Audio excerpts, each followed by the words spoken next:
네. 자, 그럼 이번 시간에는 여러분 교재 405페이지 대손세 공제 대상자의 부가가치세 신고가 되겠습니다. 네, 대손세 공제 대상자의 부가가치세 신고인데요. 여러분들 내일 그 부가가치세 평가 시험에 대손세 공제 신고서 작성 문제를 내는데, 그러니까 오늘 그 대손세 공제 신고서 그 양식을 보게 될 거예요. 그게 내일 시험지에 어디만 이게 나오는지 그걸 제가 딱 알려드릴게요. 그 부분만 채우시면 돼. 예, 그 부분만. 자, 대손세 공제 제도는 여러분 아시죠? 이론에서 우리 배웠죠. 대손금은 과세표준에서 빼주지 않지만 세액을 못 받는 부분에 대해서는 이미 부가세 신고가 끝났으니까 대손세액, 매출세액에서 빼주는 것을 말하는 거예요. 네, 그 제도입니다. 자, 부가가치세의 경우 대가의 수령 여부와 관계없이 우리가 지금 외상 매출을 한 거에 대해서도 부가세를 납부해야 되잖아요. 판매자 입장에서는 아직 돈을 안 받았지만 부가세 신고 기일이 되면은 납부해야 된단 말이에요. 외상 매출금을 받았느냐 안 받았느냐는 따지지 않죠.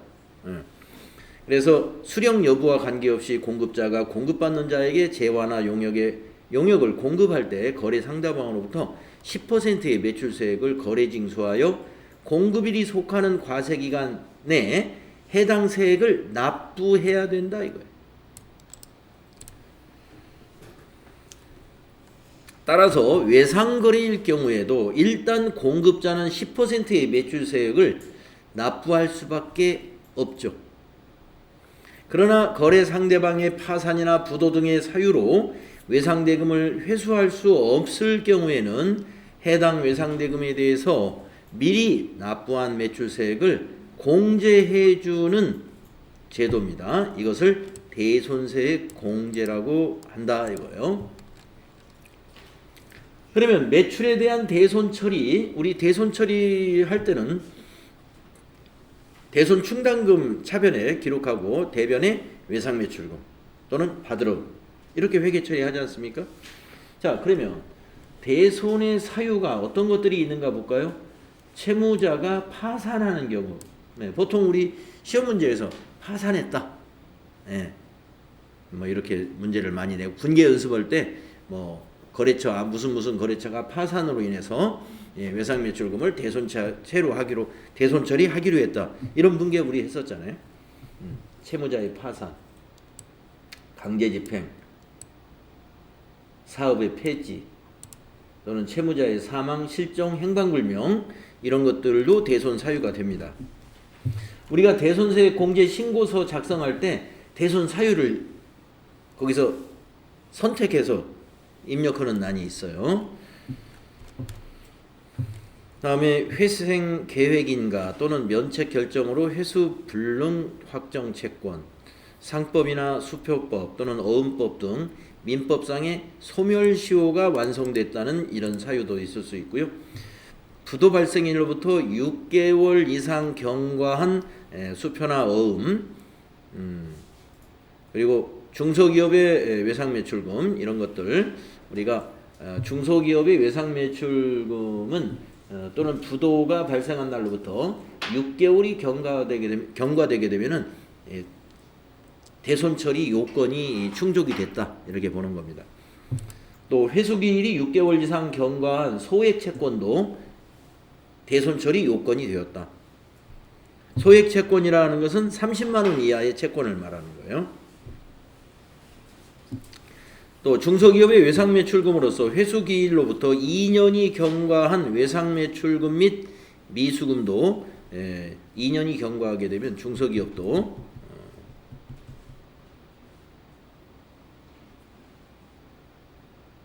회수기일로부터 2년이 경과한 거 대손처리 가능하다는 겁니다. 아까 여기서는 6개월은 부도가 난 날로부터 6개월. 자, 그 다음에 이러한 그 대손 요건들이 있고요. 대손세 그의 공제 시기는 언제냐 하는 거죠. 자, 대손이 확정된 날이 속하는 과세기간의 매출세액에서 차감할 수 있게 해주는데, 대손이 확정되어 대손상각이 분계된 시점에 확정된 부가가치세는 확정신고 때 해야 돼요. 공제를 받을 수 있다. 확정신고 때 공제를 받을 수 있죠. 그러면 대손세 공제신고서 작성하라는 문제가 나오면 과세기간이 10월부터 12월이거나 4월부터 6월이거나 그렇게 문제가 나오겠죠. 그래서 대손의 확정일이라는 것은 아까 위에서 나왔던 거, 파산법에 의해서 파산이 된 경우는 확정일이 그 통지를 받은 날인데, 파산 통지를 받는 게 아니라 아마 그 파산법에 의해서 파산을 하게 되면은 그 채권 배분 계산서, 그 채권자에게 지금 이 재산을 어떻게 남은, 지금 파산이 됐으니까 그 회사의 재산을 채권자들한테 이렇게 나눠야 될 거 아니에요. 그래서 그 변호사가 이렇게 나눈 그 통지, 그게 채권 배분 계산서입니다. 그걸 통보받은 날을 대손 확정일이라고 그래요. 또 민사소송법에 따라서 강제 집행을 당했을 때는 이것도 역시 채권 배분 계산서에 통지를 받은 날을 우리가 대손 확정일 이렇게 말하고요. 사망을 했거나 실종 선고를 했으면 사망일이나 실종 선고일이 대손 확정일이고요. 회사 정리법에 의한 회사 정리 계획 인가가 결정이 됐으면 법원의 회사 정리 인가 결정일을 대손 확정일이라 하고, 상법의 소멸시효가 완성된 경우는 소멸시효 만료일이 대손 확정일이고요. 자, 수표 및 어음의 부도의 경우, 요게 이제 우리가 일반적으로 시험에는 이 부도가 가장 많이 나오는 셈이에요. 받을 어음이 부도가 났다. 그러면 대손 확정일은 어떻게 되느냐? 우리가 이제 프로그램에서는요, 대손 확정일이 자동 계산돼요. 대손 사유를 부도로 하잖아요. 그러면 부도가 발생한 날로부터 6개월이 경과된 날, 이 날이 대손 확정일이 됩니다. 6개월이 경과된 날. 자, 공제 요건을 보겠습니다. 대손세의 공제를 받고자 하는 사업자는 부가가치세 확정신고서에 대손세의 공제신고서와 이거 대손세의 공제신고서 이거 작성해야죠.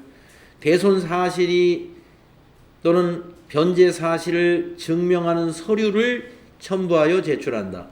그러니까 대손세 공제신고서는 그 프로그램에 있는 양식이고, 대손 사실을 증명하려면은 세금계산서, 이런 거래 사실을 증명할 수 있는 증빙이 있어야 된다 이거죠. 같이 제출한다. 그래서 세금계산서나 매출장의 사본 같은 걸 제출한다든가, 파산 강제집행 시에는 채권배분 계산서, 이러한 서류들이 필요하다. 어음 같으면은 어음을 복사해야 되겠죠. 이런 것들을 제출한다 이런 얘기입니다. 자, 실습을 해보겠습니다. 대손세 공제 실무 프로세스, 이것도 조금 까다로워요. 자, 대손세 공제 신고서, 이거는 갖다 입력을 해야 돼요. 입력을, 그러니까 우리가 그동안 의제매입세 공제 신고서 같은 경우는 매입매출전표에서 입력하고 나면 자동으로 이제 의제매입세 공제 신고서가 만들어졌잖아요. 대손세 공제 신고서는 우리가 직접 입력을 해야 됩니다. 그리고 대손 공제에 대한 회계 처리, 대손 공제에 대한 회계 처리는 어떻게 해야 될까요? 부가세 애수금에서 빼야 되니까 차변이 부가세 애수금이 돼야 되겠죠.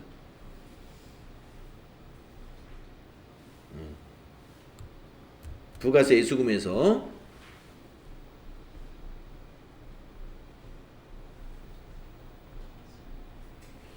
부가세 애수금을 마이너스 시키는 거예요. 그래서 차변이 부가세 애수금이 됩니다. 자, 수행 내용을 한번 보겠습니다. 다음 거래 자료에 대하여 대손세 공제 신고서를 작성하고 대손세 공제 및 대손 채권에 대한 회계 처리 하고 대손 채권에 대한 회계 처리는 뭐냐면 대손이 확정됐으니까 차변의 대손 충당금, 대변의 뭐 외상매출금이나 받으러 그 분계를 말하는 거죠.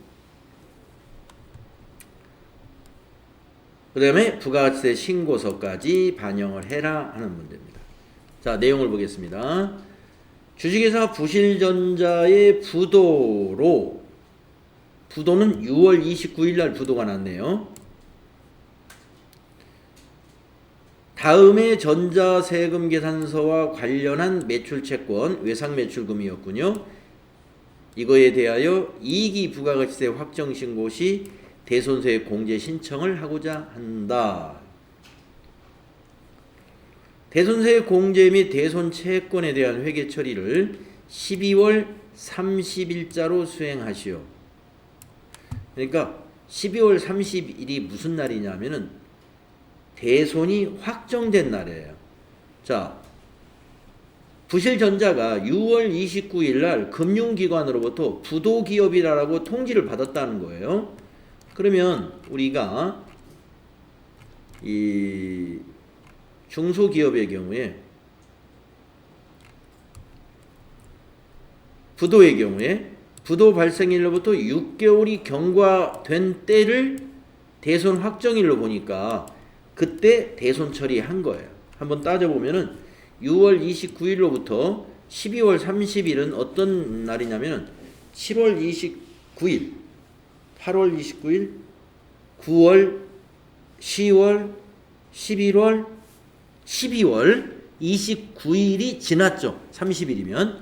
그래서 6개월이 지난 때. 그래서 12월 30일이 바로 뭐다? 대손 확정일이다.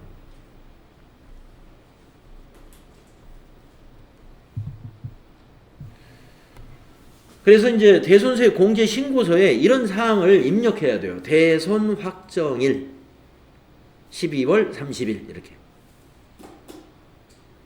그러면 부도 날짜는 이제 입력하는 난이 있겠죠. 예. 이런 날짜 같은 거 어느 난에 입력해야 되는지 잘 입력해 주시고, 그 다음에 대손세 공제 신고서는 대손 확정일이라든가 이런 것만 입력하는 것이 아니라 대손액이 얼마냐 하는 걸 얘기하겠죠. 가만히 있어봐. 올해 6월 29일 날 부도가 났었는데 이 거래는 작년 12월 거래네요. 그러니까 이 거래는 작년 12월 달에 660만 원어치 부가세 포함해서 660만 원의 외상 매출금이 발생한 거예요. 지난해 12월 30일 날. 그래서 이제 금년도 6월 달이 받기로 하는 날인데 6월 달에 받기로 했는지 뭐 4월에 받기로 했는지 하여튼 받을 때가 지금 지났는데 은행으로부터 이 회사가 부실전자가 부도가 났다 하는 것이 부도가 확정된 날이 6월 29일 날 부도가 확정된 거예요. 그래서 지금은 12월 30일 날 회계 처리를 해야 돼요. 12월 30일. 부도가 확정된 날로부터 6개월이 경과한 때 우리는 대손이 확정되었다. 그래서 대손 처리를 해야 됩니다. 얼마를요? 660만 원을. 이게 660만 원이 뭐예요? 대손금이에요. 대손금. 그러니까 대손금이라 는 것은 공급가액만 적으면 안 돼요. 여러분 저기 신고서에 보면은 대손금 입력하는 난이 있어요. 이제 손으로 입력하라고 할 때 대손금에서 많이 틀립니다. 대손금에다가 공급가액을 딱 입력하게 되는 거죠. 그러면 세액이 틀려져요. 네. 대손금에는 외상매출금, 그 합계금액을 넣어야 돼요. 합계금액, 부가세 포함한 금액을. 그게 대손금이에요. 그거 알아두시기 바랍니다. 자, 그러면은 이제 12월 30일자에 일단 대손 처리를 먼저 해볼까요? 일반 전표에다 하면 되죠. 대손 처리를. 자, 그러려면 12월 30일 현재 대손 충당금이 얼마가 있는지를 확인해 보겠습니다. 시산표에 한번 가보세요. 시산표로 한번 가볼까요? 그래가지고 12월 30일자로 대손 충당금이 있는지 한번 보도록 하겠습니다. 12월 30일자로 외상 매출금에 대한 대손 충당금이 180만 원 있습니다. 그렇죠? 180만 원은 대손 충당금에서 상계하고 모자라는 것은 대손 상각비 처리하는 거 알고 있죠? 네. 자, 그럼 180만 원 확인했으니까 일반 전표에 대손 처리 분계를 합니다. 자, 12월 30일로 바꾸시고 날짜를 우선 대변이 금액이 크니까 대변을 하나 입력해 놓겠습니다. 대변에 108번 외상 매출금. 거래처는 부실전자. 금액은 660이에요. 대손금이 660입니다. 자, 이제 차변. 아까 합계잔액시산표에서 확인한 대손 충당금은 코드가 109번이 돼야 되죠. 108번에 외상 매출금에 1을 더한 거. 그 금액이 얼마였냐면 180만 원이었어요. 그래서 1800 플러스. 자, 우리가 그 대손세액의 공제를 안 받을 때는 그냥 나머지 요 금액 480만 원을 다 대손상각비로 비용 처리하면 되지요. 그런데 우리가 이거 세금 있죠. 요 60만 원. 우리 대손금 660 중에는 60만 원이 있단 말이에요. 이거를 공제 받을 거예요. 이기 확정 부가가치세 신고할 때. 공제 받는 것은 비용 처리하면 안 되죠. 공제 받는 거. 그래서 대손상각비 처리하기 전에 차변에 부가세, 애수금. 여기서 부가세 대급금은 아닙니다. 부가세 대급금은 매입세 공제받는 개념 과목이고 우리가 여기서 부가세 애수금은 매출세액에서 마이너스 시킨다는 회계 처리예요. 그래서 차변에 부가세 애수금으로 60만 원을 입력해 주는 거예요. 요게 기억이 쫙 나야 돼요, 여러분. 예, 요 분계에서 대손세액 공제 회계 처리에서 가장 착안해야 될 점. 대손세액을 부가세 애수금에서 차변에 기록한다라고 아까 했는데 어느 경우에 기록하느냐? 바로 이 대손처리 분계에서 넣어주는 거예요. 그리고 나머지만 차변에 대손상각비로 기록합니다.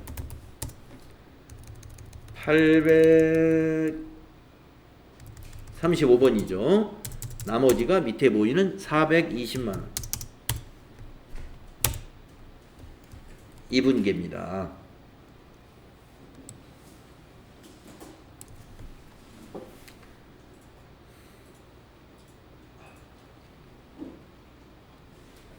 자, 그러면 대손처리 분계는 했고요.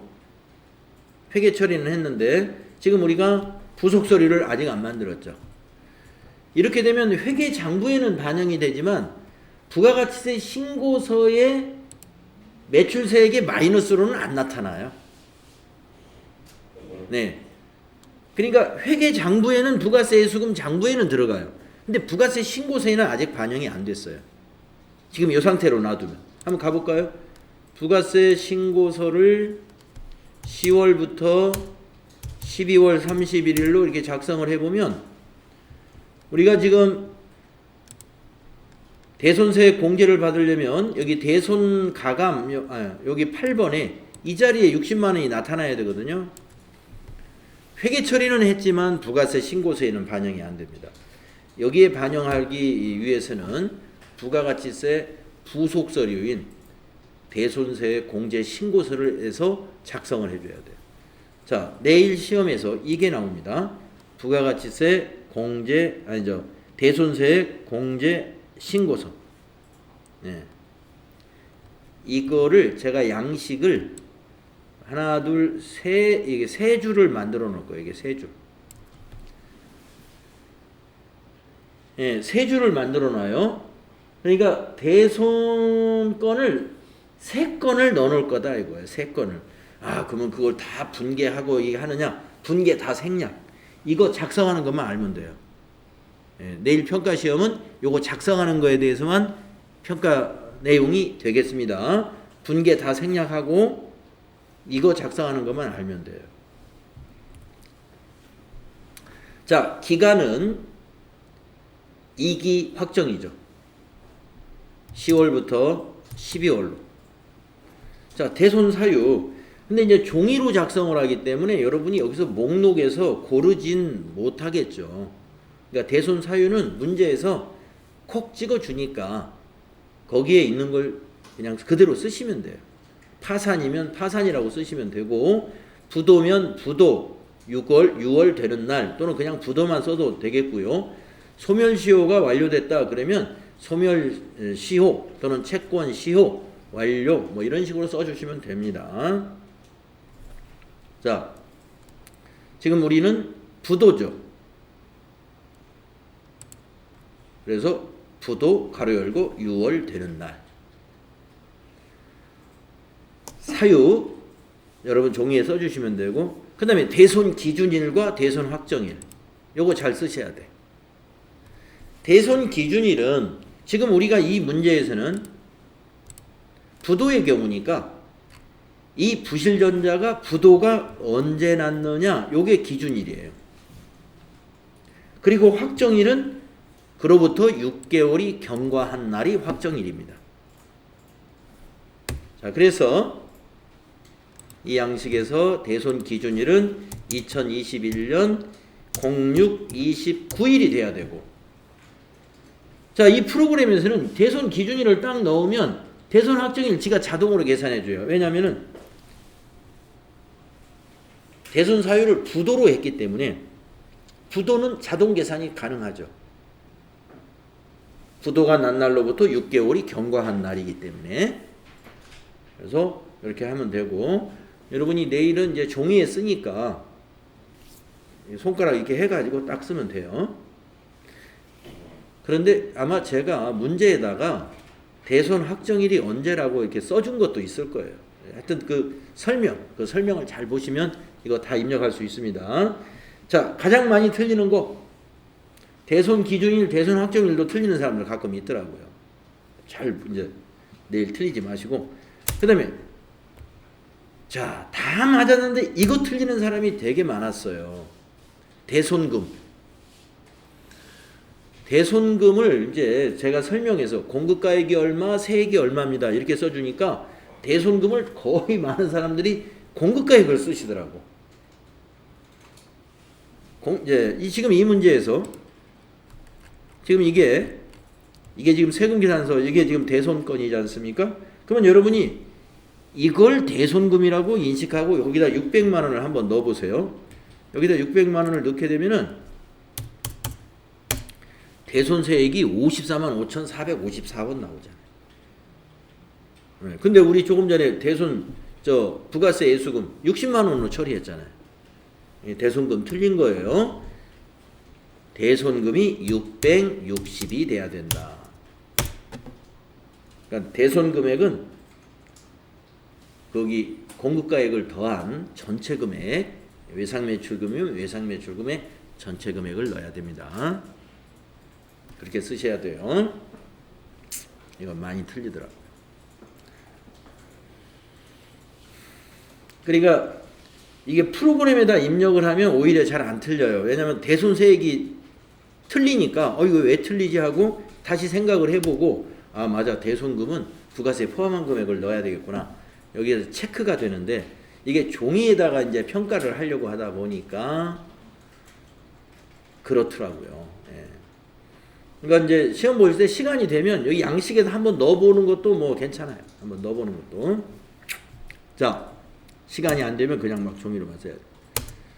자, 이 거래처 코드입니다. 거래처 코드. 종이에 쓸 때는 코드는 안 쓰고 그냥 상호만 쓰시면 돼요.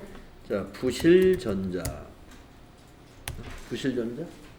맞는데? 코드. 더블 클릭해서 검색을 해보십시오. 부실전자. 네, 더블 클릭으로 검색하면 돼요. 그러면 상호하고 사업자 번호 이렇게 넣어주면 됩니다. 대손 거래처의 상호와 사업자 번호. 또 성명이 있으면 성명. 이게 끝이에요. 그러니까 한 건에 대손세 공제권 한 건을 입력할 때 요것만 주의하시면 돼요. 대손 사유, 대손 기준일, 대손 확정일, 대손금. 그러면 이제 세금, 대손세 공급 부가세 넣어주면 되고, 거래처 쓰고, 사업자 번호 있으면 써주고, 성명이 있으면 써주면 되는 것입니다. 내일은 3건 작성하도록 낼 거다. 3건. 3건 중에 한 건은 대손세 공제 사유가 안 되는 게 하나 있어요. 자, 우리 지금 교재에는 그런 게 없습니다. 그러면 제가 이제 알려드릴게요. 자, 외상매출금에 지금 이제 만약에 우리가 지금 부실전자가 부도가 난 날로부터 지금 660만 원의 그 대손 처리하면서 대손세액 공제 60만 원 공제 받을 수 있지 않습니까? 그런데 만약에 우리 회사가 부실전자에 어떤 담보물을 가지고 있다. 담보물. 그러면 대손세액 공제 사유가 안 돼요. 그 담보물 처분하면 되잖아요. 담보물 처분해가지고 660만 원 회수하면 되죠. 그래서 그러니까 아마 그 제가 문제 낸 거 3개 중에 어느 한 개는 그러나 뭐 그 거래처에 담보가 설정된 담보물이 있다. 이렇게 하나를 써놨을 거예요. 그러면 그거는 대손세액 공제 요건이 아니니까 여기 신고서에 넣으면 돼요, 안 돼요? 안 넣어야 됩니다. 그건 아예 안 써야 돼. 그러니까 제가 3줄을 입력을 했지만 여러분은 내일 3개 중에서 아마 하나는 안 써야 될 것이다. 예, 어느 것을 안 써야 될지 제가 아주 힌트를 다 드린 거예요. 예. 외상매출, 뭐, 부도가 났고, 뭐, 파산이 됐지만, 별도의 담보물을 가지고 있다 이거예요, 담보물. 그럼 담보물이 그게 우선이잖아요. 담보라는 건, 거기 등기에다 딱 설정을 해 놓는 거예요. 등기에. 그러면 그 부동산이나 이런 거는 그 담보 설정한 사람이 1순위잖아요. 판매도 못하고, 어디 처분도 못해요. 예. 뭐, 법원에서도 그건 못 가져갑니다. 먼저 1순위가 담보 설정자이기 때문에. 그래서 담보가 설정된 경우에는 그 거래처의 대손에 대해서 대손세액 공제는 받을 수 없다 하는 거 기억을 하십시오.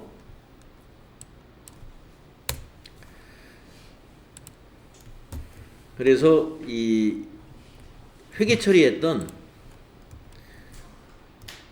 이 대손세액 공제 신고서 작성자의 부가가치세 신고에서 이 대손세액 공제 신고서 작성하는 것도 좀 그 아까 그 날짜라든가 그 중요하지만은 이 회계 처리가 더 중요해요. 이렇게 회계 처리하는 거. 자, 아직 지금 대손세액 공제 신고서 저장을 안 했나요? 저장 단추 없네요. 네, 그러면 이제 닫으시면 돼요. 그리고 부가가치세 신고서에 이제 가서 조회를 하시게 되면은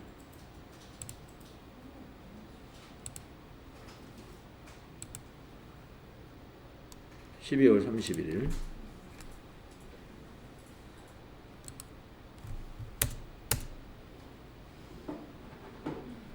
네, 조회를 하게 되면은 여기에 보시면 이제 대손소득 공제 신고서를 작성했기 때문에 여기 8번에 마이너스 60만 원 이거 와 있죠. 그래서 매출세액에서 요번 신고 때 매출세액에서 60만 원이 감소되는 거예요. 매출세액 60만 원을 1년 만에 감소받은 거죠. 그 60만 원 매출세액은 언제 신고가 됐을까요? 이 세금계산서 보니까 작년 12월 30일 날 공급을 했기 때문에 올해 1월 25일 날 2021년도 1월 25일 날 부가세 신고할 때 요 60만 원이 매출세액으로 신고해서 납부가 됐던 거예요. 그거를 지금 1년 만에 마이너스 시켜가지고 매출세액에서 빼게 되니까 세금 못 받은 것은 우리가 해결이 된 셈이죠. 세무서에서 돌려받는 셈이니까.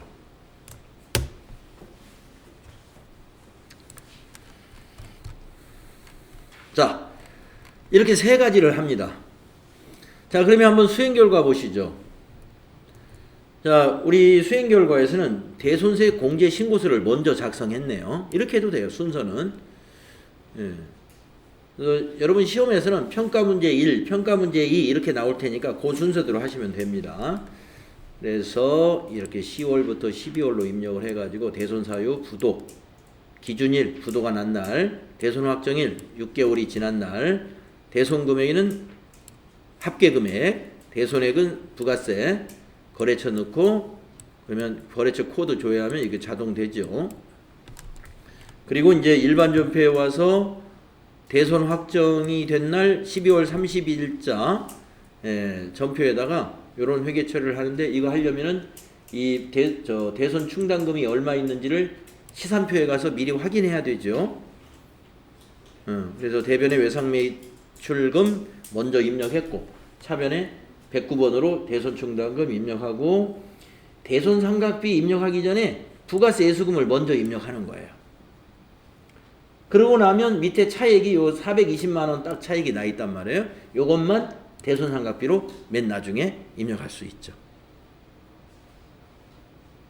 이게 회계 처리예요. 대손 처리하는 회계 처리를 할 때 그때 부가세 예수금을 차변에 기록해가지고 회계 처리를 반영하는 겁니다. 그리고 이제 부가가치세 신고서에 가면은 부가가치세 신고서에 온 것은 이 회계 처리 때문에 오는 게 아니고 이 작업 때문에 대손세 공제 신고서에 의해서 이쪽으로 전달이 되는 거예요. 그래서 여기에 8번에 반영이 되고요. 이 회계 처리는 우리 재무회계, 회계 장부에 총계정 원장에 반영되는 거죠.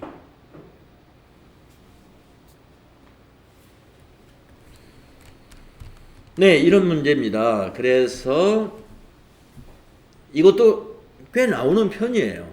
네, 그래서 이것도 좀 잘 여러분 정리해 주시기 바랍니다. 대손세 공제는 나중에 변제 신고서를 작성해야 될 때도 있어요. 그런 경우는 또 뭐냐면은 부실전자가 지금 그 대손이 확정돼 가지고 우리가 이게 대손세 공제까지 받았는데 이제 2022년 1월 25일 날 이제 이제 신고가 끝났잖아요. 받았어요. 근데 2022년 한 봄쯤 돼 가지고 부실전자가 다시 재건을 했어요, 이제. 그래 가지고 우리 회사의 외상 매출금 660만 원을 갚겠다고, 네, 우리 회사하고 이제 다시 거래를 해야 되니까 이제 자금을 다시 마련해 가지고 사업을 다시 시작한 거예요. 그래서 660만 원을 받았단 말이에요. 그러면 세금까지 받았으니까 다시 이 대손세액을 뺀 것을 다시 변제해야죠. 그것이 대손세액 변제라고 하는 것입니다. 아까 대손세액 공제 신고서에 두 번째 탭에 있어요. 그 변제라고. 거기다 작성을 해주면 돼요. 거기다 작성을 하면 반대로 들어가요. 대손세액 가감란에 마이너스로 들어가는 게 아니라 변제 탭에다 입력하면은 플러스로 들어가요. 그래가지고 그 과세 기간 때 매출세액에서 60만 원만큼이 더 플러스가 되는 것입니다. 그래서 여기 지금 이 팁은 대손세액 공제신고서에 대한 얘기와 변제신고서에 대한 얘기를 표로 설명을 해 두었습니다.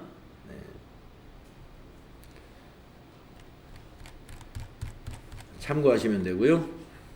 제 3절로 넘어가겠습니다. 부가가치세 신고서.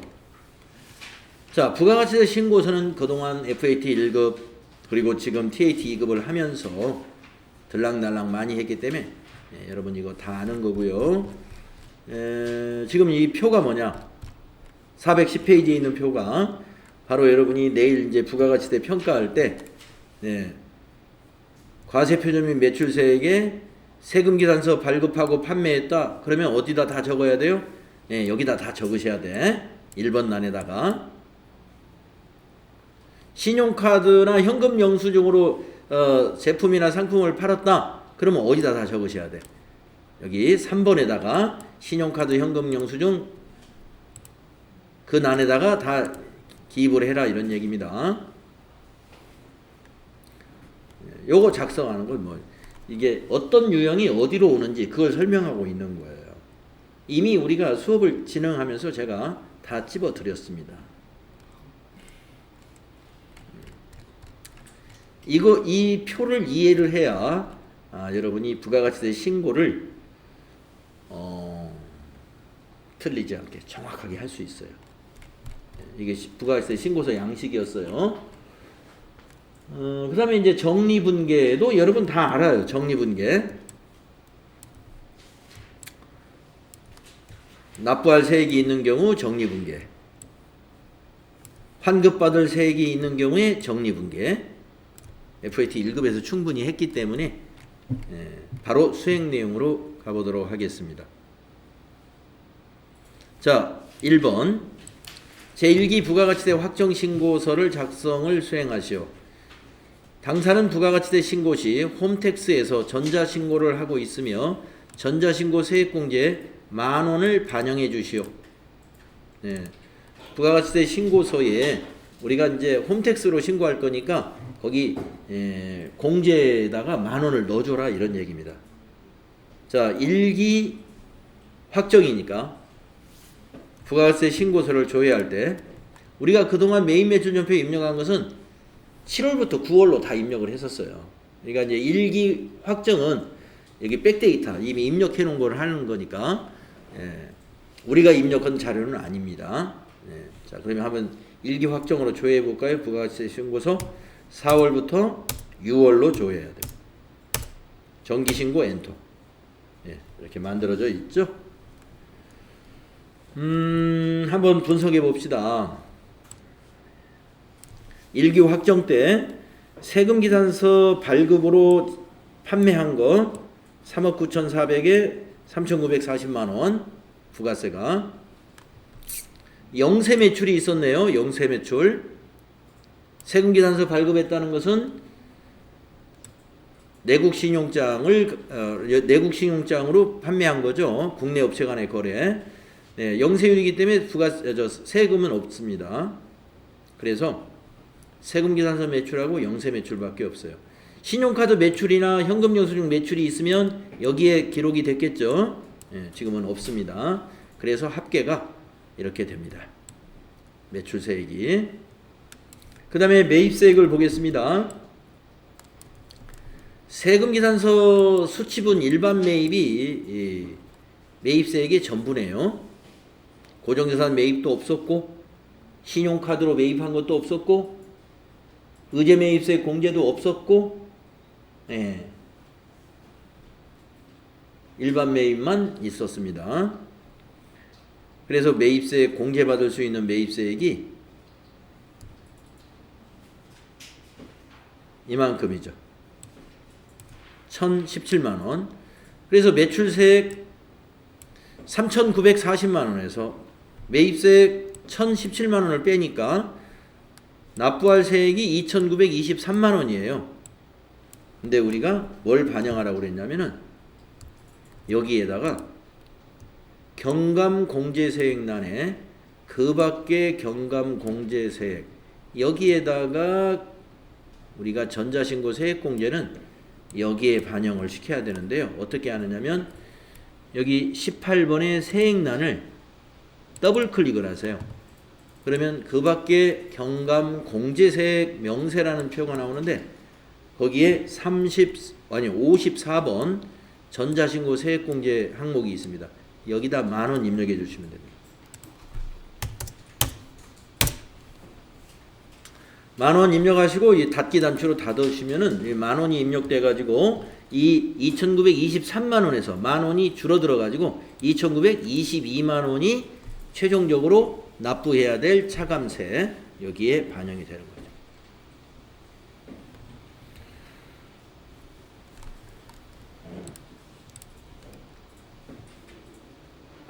그래서 그 다음 문제가 바로 정리분계를 수행해라. 네, 전자신고 세액공제 10,000원은 자비익으로 처리하라. 네, 정리분계를 하려면 여러분 어떻게 했죠? 매출세는 부가세 예수금 안 까먹었죠? 네. 매입세는 부가세 대급금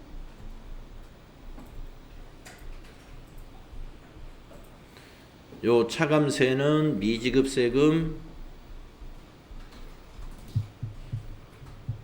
아까 여기 10,000원 예. 요 10,000원은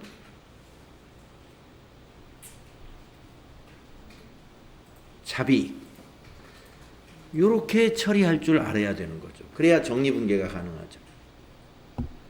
이 부가가치세 정리분계는 FAT 1급에서는 뭐 거의 나옵니다. 거의 예, FAT 1급에서 정리분계 부가가치세 마지막 문제로 정리분계가 FAT 1급에 나와요.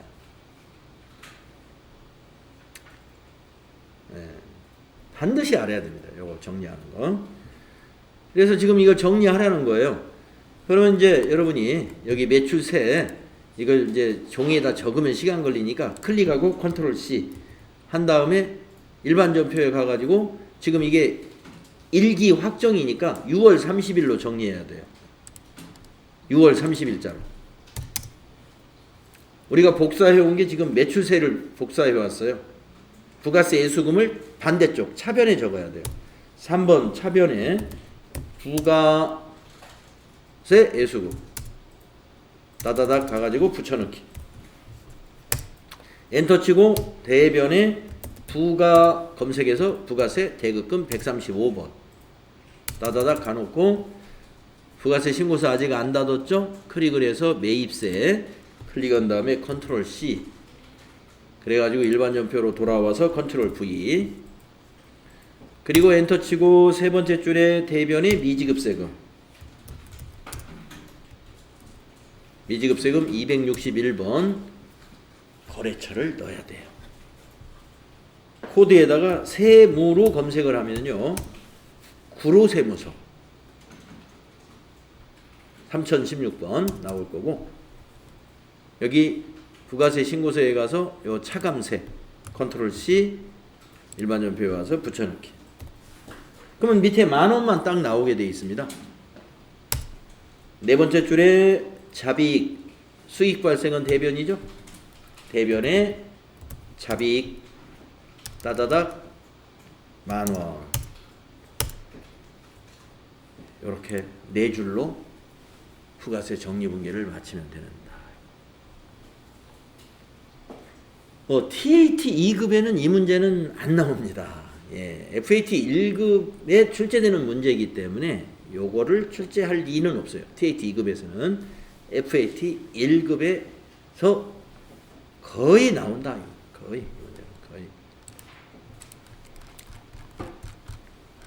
자, 수행 결과 보시게 되면 우리가 지금 했던 거하고 아마 똑같이 그림이 그려져 있을 거예요. 쫙 보시면. 쫙. 네. 자, 다음 시간에 우리가 이제 가상이지만 전자신고를 홈택스에서 전자신고를 하는 것을 가상으로 한번 체험을 해보겠습니다.